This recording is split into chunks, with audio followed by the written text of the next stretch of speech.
got it. I had to say it to try it out. Don't see edit how it it out. felt. Just leave it Didn't there. feel good, so I'm going to edit it out. All right.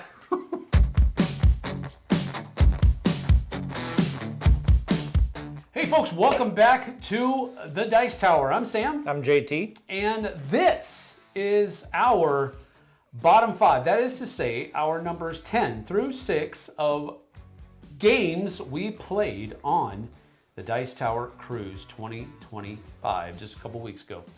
So, with that having been said, how many games, unique games, How many unique games? I think did it you was play on the cruise? 22. 22! 22 different games. Holy Moses, I only got 15 played.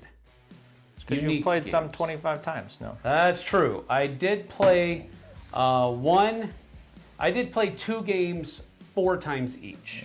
So I have multiples in there, but although one which we're not going to talk about just yet kind of dominated my time. So, I think I know which one that was. Now these aren't all brand new games, right? These are just my favorite 10 plays of the weekend. Right.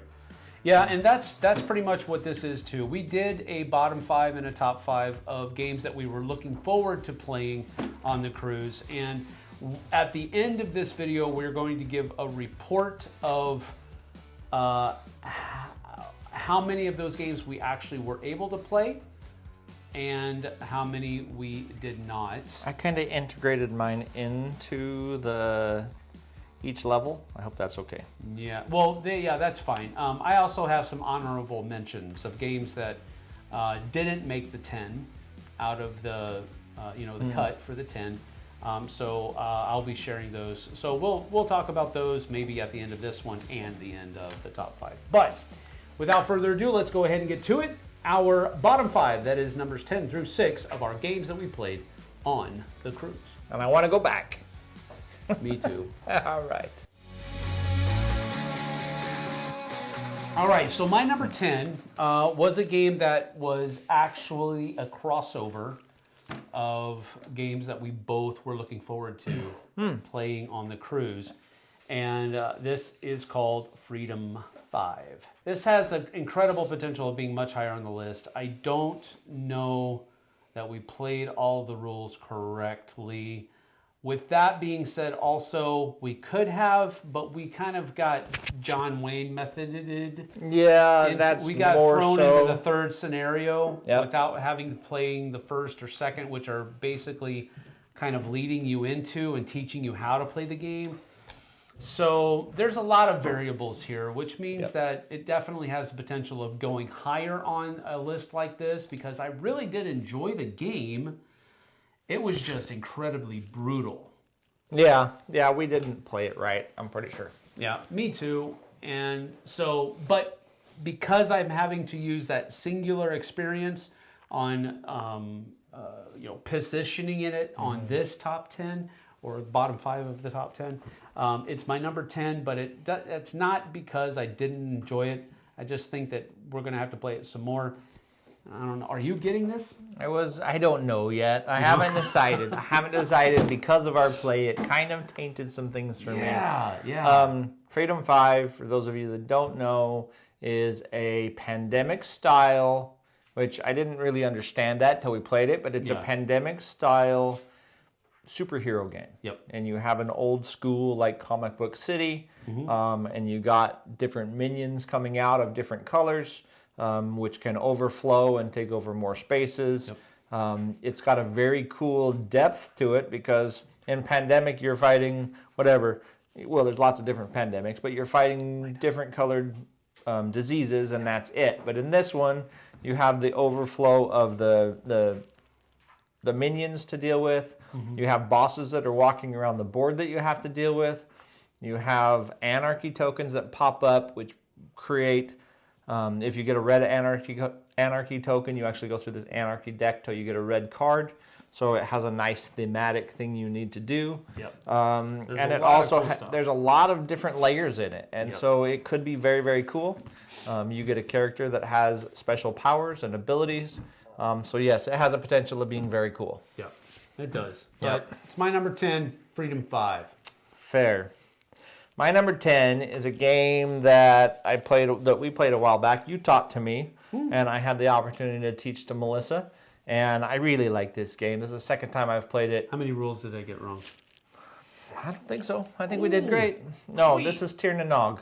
Oh, cool. I really, really like this game. It was nice to sit down and teach this one. It was a quiet day.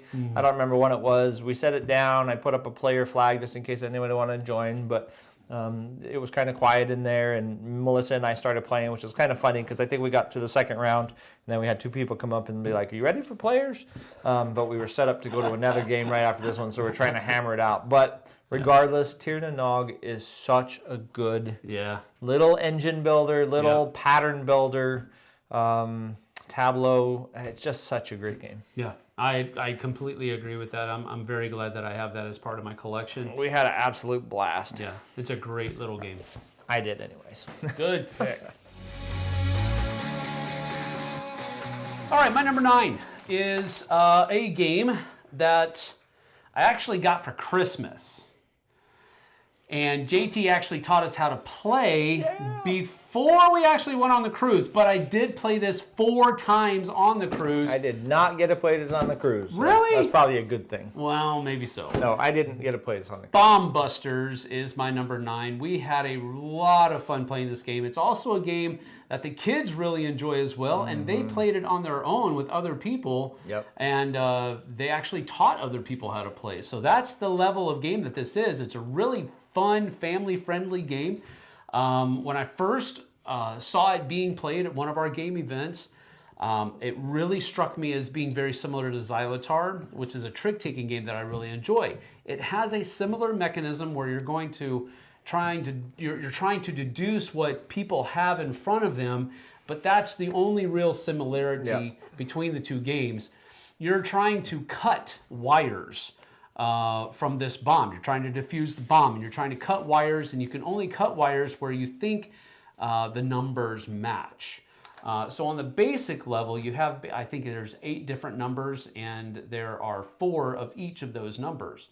And you're trying to cut the different wires between the different people. There's 2 ways you can cut wires. You can do cut where you say, I want to cut this tile right here, and I think it's your 8. And if they say, yes, it's my 8, then you can flip over one of your 8s. And then if you're the one that has the last 2 of a certain number, you can perform, instead of doing one of those dual cuts, you can perform just a regular cut on the ones that you have left. Yep. And that's the basic game, but then you add more into it. The numbers go all the way up to 12. Then you can add in yellow wires and red wires, which give you 0.1s and 0.5s or something like that. Yep. And just more, there's 66 different levels in this game. And so there's a lot of variation, a lot of different rules. I don't think I've gone past 4 or 5, maybe. So there's so much more room to play. I've played this a bunch, and I've only got to like 15. So Wow. Not that I can go higher, but you play it with multiple groups, so you start over again. Yep, typically. you start over, right. Yeah, this is a great game. It's a great game, very much fun. Bomb Busters, my number 9. Nice. Can't believe you put it that low. How dare you? All right. I didn't play it, so it's not going to be all mine. It was my number 11. Didn't play. No, just kidding. My number 9 is a game that I was hoping to get back to the table in this cruise. In fact, it was my number 10 that I wanted to play in our last list, and this is Battlestar Galactica. Battlestar Galactica, we did get it back to the table with Dirk and Dave. We had a good time. Couple of things about this play taught me a lot about. I've only played it twice, so it taught me a lot about the game. Kind of the interesting thing that ended up happening though was we had no Cylon for the first half of the game, so which means that for the first half of the game, by the time the Cylons came out, and I was a Cylon at the end, and Melissa was a Cylon at the end, but by the time the Cylons had come out, we'd already jumped 6 out of the 8 we needed. Yep. And we had resources that were still up, like 1 tick away from the top. Like the resources were in a fantastic position. And you were instrumental, really, in getting those jumps in there. Yep. And the first half of that game was super fun. Not because there wasn't a Cylon or whatever else, but it was clicking pretty well, and we were laughing, and I killed somebody who happened to be a human. But we had a good time. But by the time we became Cylons, it was a pretty tough road to climb up. In fact, I never got a turn as a Cylon. So Really? nope. I didn't realize Nope, that. I didn't get a turn as a Cylon, which is kind of you didn't the reveal. last 2 turns were kind of rough because I didn't really have a chance. I mean, Yeah. I probably only got like 4 turns after I got the whole card, but so that was kind of tough. And actually, I mean, even then, I had one good Cylon, one good option, which was we tried to get them all into the brig, which I did for a moment or two. And there's some things I could have changed, but I don't think we could have won that one regardless. The one thing I will say about it was fun up until the point where I put everybody in the brig. Once I put everybody in the brig, I got to reveal, and that was the end of the game for me. So. Literally, from when I revealed, I got to wait a half an hour to know that we lost. So that wasn't the greatest portion. But the Cylon, we used a Cylon leader in there, and I can tell you I very much dislike that.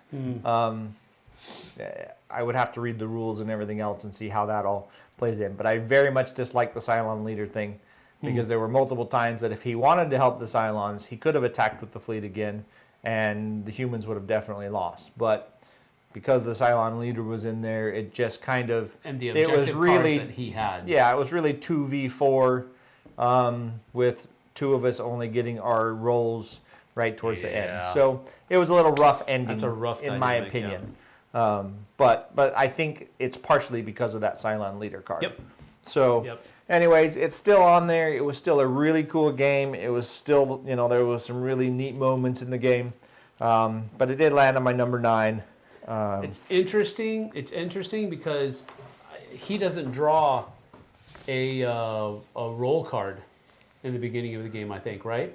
No, he doesn't draw a roll card at all. That might have made it to where there was at least one Cylon from the beginning of the game, rather than no Cylons until 2/3 of the way through the game. So as humans, we like smoked through, did a really good job, mitigated everything.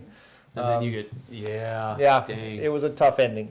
Which is weird because usually, I think what people usually say about Battlestar is that it's easier to win as the Cylons than it is as the humans. Sure. So it's interesting that it almost kind of completely reversed with that one game. Yeah, I don't know. It was pretty much impossible. I mean, I feel it was impossible to win as a Cylon in that scenario, but... Maybe if I was a seasoned Cylon, I don't know. But no, I think I literally got 4 turns after I got my card turned over, total. Wow. So there's not how much can you do in the 4 turns to take the ship from all good dials to nothing. But it is what it is. I'm not complaining. Understood. Still a good game. All right, my number 8 is a game that I have played before. By the way, Freedom 5 and Bomb Busters were both on my list of 10 games that I wanted to play on the cruise. So those were 2 games I was able to cross off the list. This one is one that I wasn't even thinking about playing, and I really wasn't even thinking about playing it until somebody said, hey, you want to play this? And that is Lost Ruins of Arnak. This is a game that we played with Doug and Emily, and Jess played as well. Probably a game. Now, Jess has played the game before, which is why I didn't really think twice about. She's played Lost Ruins before? Yep. Oh. At our house, we actually we played about 3/4 of a game before we ran out of time, and Gotcha. Emily had to go back home. But so I didn't really think about it, but I don't think this is in Jess's wheelhouse. No. It's just there's just too much going on, and that kind of stresses her out. But it's a kind of game that I really enjoy because I like all of the different things that you can do. It just has that kind of playground feel to it where somebody went there and did that. I really can't do that anymore. Okay, I'm going to go over here and do this, and I'll do that later on. It just has, I like games that do that. It doesn't make you do everything, but it really does reward you for doing very well at a couple of things. Sure. And I like games that do that. And I like the theme behind Lost Ruins of Arnak as well. It kind of has this kind of a playgroundy Indiana Jones feel to it of just spelunking through all these different places and finding these different ruins and the rewards that they hold and the riches that they hold. I like that kind of thing. This was a really fun experience for me. Emily whopped us. Sure. I mean, walloped us. If you're a person that knows the game. If you've played the game a lot, and Emily is one of those kinds of players that takes a little bit longer to catch on to some games, but this is one specifically, and the only reason I know this is because they told us, she really was able to grok how to play this game and play it well early on, and then she's got a lot of plays on it. Sure. So she whopped us. She even whopped Doug, and Jess and I were pretty further down the totem pole at that point. But this was a very fun experience for me, so it's my number 7. You're number 8, I hope. 8, that's correct. Sorry. It's my number 8. All right. My number 8 is a game that was on my want to play list. It was my number 3 on my want to play list, actually. And this is Wondrous Creatures from Bad Comet. Now, we sat down pretty early. On the cruise, there was a couple of games this year that I sat down and read the rules. Truth is, I prefer not to read rules on the cruise. I'd rather just play games I either know or let somebody teach me, just because the flow is better that way. But I did sit down. It was early on, and I sat down and read the rules of this, and we played, and we ended up in a 4-player game, which was really fun. But Wondrous Creatures is a really cool game. I'm not exactly sold on the resource collection portion of it, but everything else is fantastic.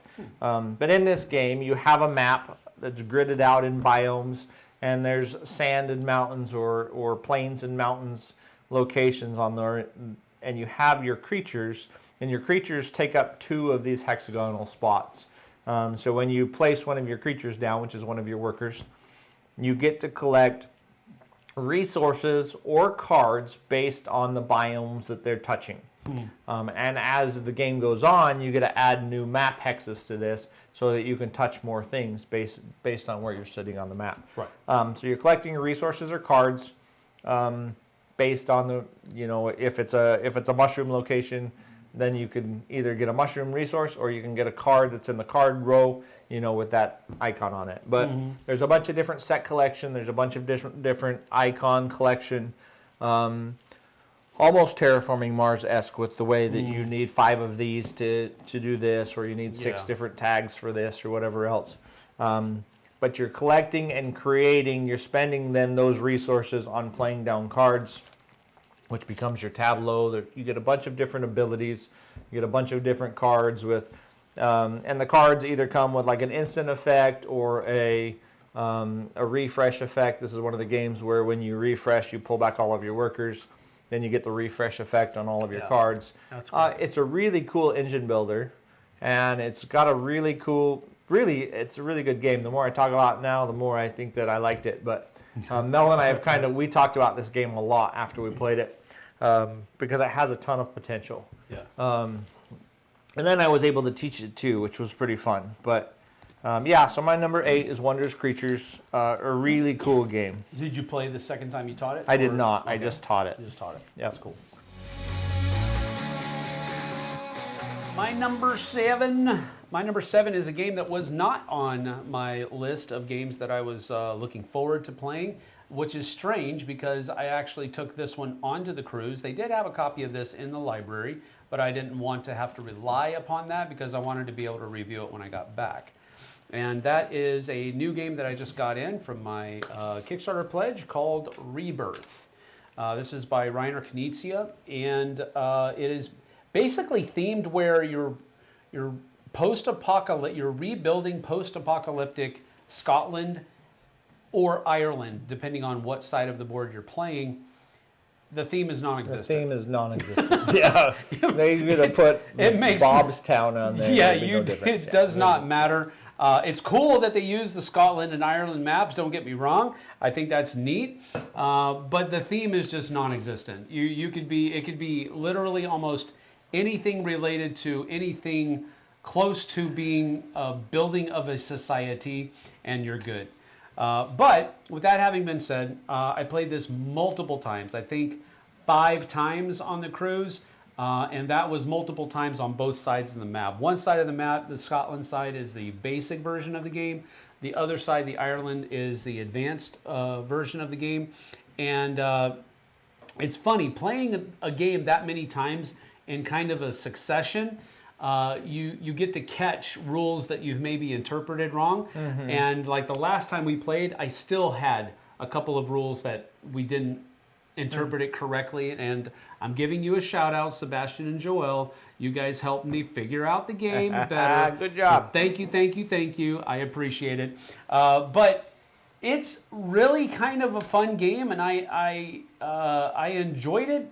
It has some hang-ups, specifically on the advanced version side of the board. I think right now I definitely prefer the basic side and the basic way to play the game, as opposed to the advanced side. We'll have to see how that plays out a little bit further down the road, but right now that's where I'm at. Really did enjoy the plays of it, and I enjoyed teaching it. It does teach very easily.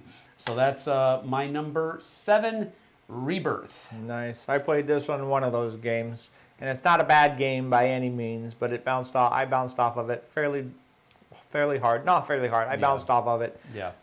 It's one of those games where if you're quiet or you turtle or nobody pays attention to you, you're going to win, because that's just the way it is. It's a game that does not promote or force you into competition, which is a really weird thing. So that's just something. In a competitive game. In a competitive game, it does not require you to be competitive. Yeah. Because really, if you were playing that game highly competitive, you would have stuff bounced all over the place, because you would spend more time stopping him from getting 12 points than worried about getting 2 points yourself. Yep. Like, people would be blocking would be highly necessary if you were playing this highly competitive. So it's kind of a weird balance.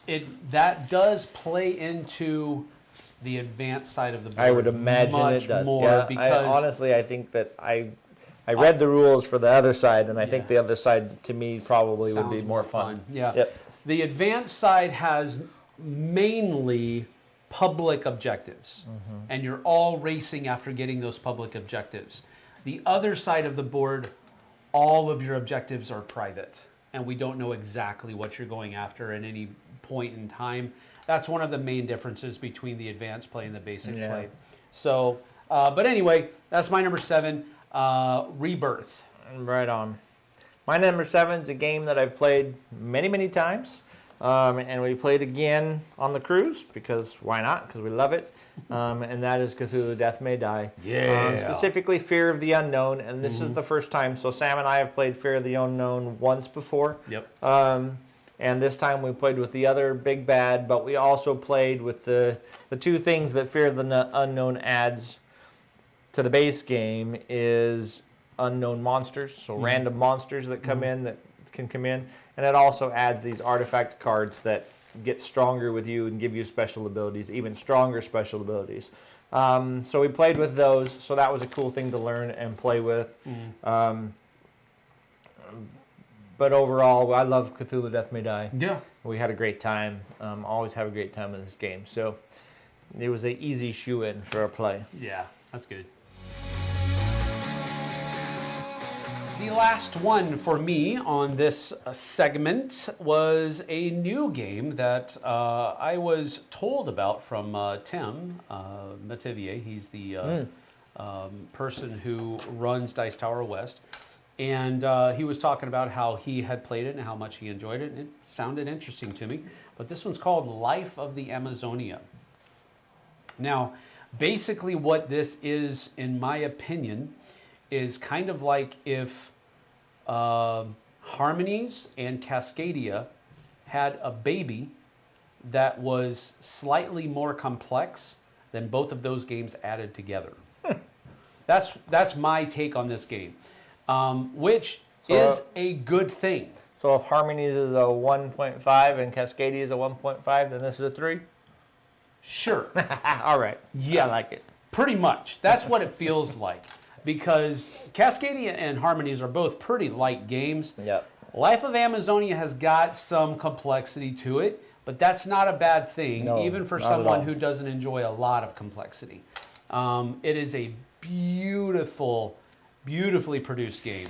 I love the way this game looks when it's out on the table. Now, the Dice Tower does have a highly deluxified version of the game.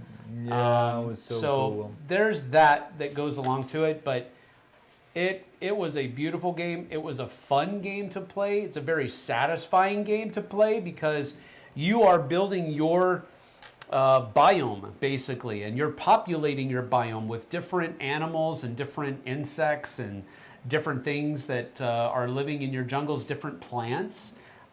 It's a very satisfying game. I really enjoy it. I think if I really had to make a decision on whether or not I'm going to hang on to either Cascadia or Harmonies or get Life of the Amazonia, I probably, right now, I might be leaning on getting Life of the Amazonia, almost just from an aesthetic point of view. Only if you can get it with all the cool stuff. Yeah, getting all the cool stuff would make a huge deal, but I really enjoyed my game of this. It was very fun. It's my number 6, Life of the Amazonia. I would burn my copy of the other two. Oh, no, I don't own Harmonies. Ow. I would burn my copy of the other two to get a copy of this. You just went, you chose violence. You don't have to burn a copy, just give them away. All right. That was a good pick. Thanks. That's a cool game. All right. Well, my number 6 is a game that I didn't know needed to be on my list, but I'm super glad that I learned it because it is a new to me game. And we didn't talk about this before, but I had 11 new to me games out of the 22, so half. I had, let's see, I had 8. Nice. Okay, but anyways, this one I didn't know I even wanted to play until I got to play it, and this is Unconscious Minds. And oh my goodness, is this a very interesting game. Unconscious Minds is a very crunchy, super crunchy, and Vintage Traits artwork. the teach was late, and it was a little bit crazy and a little bit disjointed, but I would love to play this again. I guarantee I could teach it well. Yeah. I don't know why I say that. I can probably say that. I can attest. The depth of Unconscious Mind. In Unconscious Mind, you are a shrink of a psychologist, basically, or psychiatrist, which I don't. Yep. But you are getting in patients that are having dreams. They're having these different bad dreams, and you're basically trying to help them pass their dreams. And you're using resources to do this. It's a very Euro game, but that is the theme of the game. So you have 2 options to get your points, and one is to cure your patients. Yeah. And then the second one is to write books, basically. Write, like, not, I can't think of the word right now, but write scientific books. Yeah, so you're doing those two. Yeah, exactly. Yeah. You're doing those 2 types of things, but it has a really cool worker placement system where everything's in a grid. And so one worker placement spot may have 4 different locations in that grid that will point to it, just like they'll point to anything else. And so you have to point to which one you're doing, but that also means that that spot you're taking can no longer point to another location. So you're really working with this within this grid with your thoughts and your ideas to collect resources, to collect, and you also can upgrade your abilities basically as a psychiatrist, so that when you take actions and when you move around this little rondel that's on your personal board, you get more resources and things. You are engine building, collecting resources. There's just so much going on in this game, and I know that's not a great explanation, but it's really cool. There is a sideboard where you're moving around a map, which will always also give you stuff. The sideboard to me seems like the weakest point, but I've only played it once. So, but the game is really neat, really innovative, I think, and I'm really glad I got to play it. So that's my number 6. The last one for this list is Unconscious Minds. I tell you what, I really would have loved to play this game. I've heard nothing but good things about it. Cool. I know that it's crunchy, but I don't mind a crunchy game if it's really thematically rich, and I've heard that this is really thematically rich. Yeah, and if you start the game, the guys I was playing with, sorry, I didn't mean to interrupt. No, you're fine. They're playing with are like, well, yeah, once you got about halfway in the game and it like clicked, it's because once the theme and everything clicks together. Yeah. And if you start out that way, oh yeah, it's beautiful. And I've heard from people who don't put a lot of stock into theme. They're mainly mechanical players. they've been telling me that this theme is really well done with these mechanisms. And that's really why, besides the fact that it's got Vincent Dutrait's artwork in it, yes, I said that twice. Get over it. I've really wanted to play this game. All right. Well, I will say this. I'll give you a little bit of a foreshadowing here. Some honorable mentions that came across. River Valley Glassworks is another game that I played that didn't make the cut, but I didn't really enjoy that so much. The reason it didn't make the cut is because it just felt like it was too lucky. Yeah, like I actually super lucky, super fast. Won this super game. Yeah. It felt like it was over too fast, and I just happened to win because of luck. So that's not really fun. Another game that was an honorable mention is a game that I've played before. You taught it to me, called Arcana Rising. That's a neat little set collection game, engine building game. Because you run your engine based on the collections that or the sets that you're collecting rather. That was pretty cool. Another honorable mention for me was Let's Go to Japan. I think I need to play that some more because we did some things a little bit wrong. But it wasn't. We still got the feel for the game and what it's trying to do. We just did some things in the wrong orders. Really enjoyed that. And then Flame and Fang was one that I had played, but I don't think I'll ever want to come back to it, which is kind of unfortunate because it's one of the games that was probably my 11. That's an honorable mention? Yeah, it's an honorable mention. Right on. I think I played a bunch of different games, Freedom 5 and River Valley Glassworks. That one I was not impressed with whatsoever, but it's fine. It's super light. It's super fluffy. How's that? That's a good word. Mistborn, the deck building game. I learned it. This is the other one that I sat down and read the rules and we learned and we played. I want to play it more. I love the theme. I love the thought process. I just want to know how crunchy it can be. Yeah. So, but Mistborn, the deck building game is, I like the artwork. I like the theme a lot, but I need to play it more. So I probably will be picking that one up. Cool. All right, well, we'll talk more about some of the games that we were not able to play and some of our other honorable mentions at the end of our top 5. But with that having been said, you can go over to the Flipside right now and watch our top 5 games we played on the cruise and catch the rest of that conversation as well. Thanks for joining us here on the Dice Tower Go. We appreciate it. We'll see you guys and gals on the flip side. Take care. Bye-bye.